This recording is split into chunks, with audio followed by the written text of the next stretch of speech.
From 9th class का। अब question number करेंगे 2।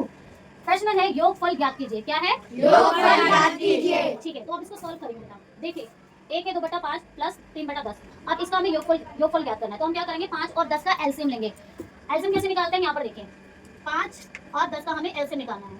ठीक है, एलसीएम कैसे निकालते हैं यहाँ देखिए, 2 से करेंगे। पहले 5 का एज इट इज रहने दीजिए और ये कर दिया 2 पंजे 10।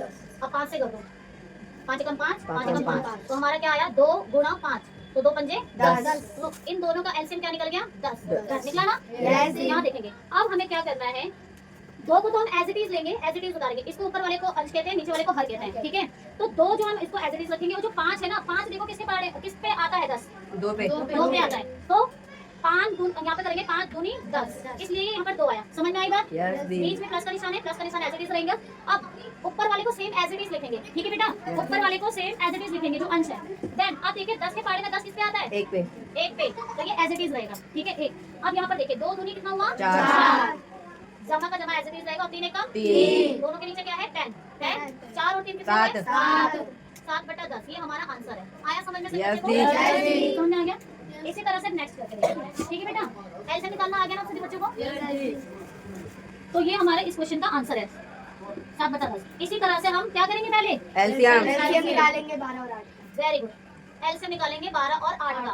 तो हमें 2 से पहले स्टार्ट करेंगे। 2 6 12, 2 चौक 8, फिर 2 से जाएगा 2 तिया 6, 2 दूनी 4, फिर 2 से जाएगा 3 का एज इट इज 2 एकम 2। जब तक 1 नहीं आ जाता जब तक आपको सॉल्व करते जाना। ठीक है, अब ना यहाँ पर 2 से कब जाएगा, तो किससे लेंगे 3 से। ठीक है, अब हमारा क्या आया 2 गुणा 2 गुणा 2 गुणा 3। देखो 2 दूनी 4, 4 दूनी 8, 8 तिया 24, यानी 12 और 8 का एलसीएम कितना आया 24। एलसीएम निकालना आया आपको बेटा? तो 24 हम ले लेंगे। ओके, समझ में आ रहा है? संजय जी को आपको आ रहा है उनमें रिया, और आपको आ रहा है ना समझ? ठीक है, तो 24 लिया। मैंने क्या बताया था, जिस बच्चे से पूछूंगी वही बच्चा जवाब देगा। मैंने क्या कहा था, ऊपर वाले को हम क्या करेंगे? नहीं बेटा, ऊपर वाले का एलसीएम नहीं लेंगे। क्या करेंगे ऊपर वाले को? यहाँ पर मैं क्या किया था, हर और अंश है ना, तो जो अंश है उसको हम क्या करेंगे? अंश आप बताओ। अंश का हमारे यहाँ पे ट्यूशन में बच्चे का नाम ही अंश है। अंश आप बताओ क्या करेंगे? उसको नीचे उतार देंगे। अंश हमारे कितना है 7, 7 को नीचे उतार देंगे, है ना। और अब क्या करेंगे, चेक करेंगे कि 12 के पहाड़े में 24 किस पे आता है? दूनी पे। 12 दूनी 24, तो गुणा का निशान लगाएंगे। 12 दूनी 24, तो जिस पे आता है वो नंबर लिखेंगे। आ रहा है बेटा सामने? आपको ध्यान से सुनना है। पहले मैं किसी भी बच्चे को खड़ा करके पूछ सकती हूँ। और यहाँ पे प्लस का निशान एज इट इज रहेगा। अब दोबारा आप ही बताओगे। ठीक है, बताओ क्या करेंगे अब? एलसीएम तो हमने निकाल लिया। ऊपर वाले नंबर को क्या करेंगे आप बताओ? तो कितना नंबर उतारेंगे? 5। वेरी गुड, कितना उतारेंगे? 5।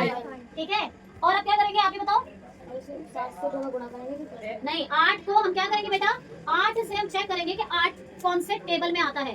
8 जो है 8 में 24 कौन से टेबल, कौन से नंबर पे आता है? तीसरे नंबर पे। कितने नंबर पे आता है?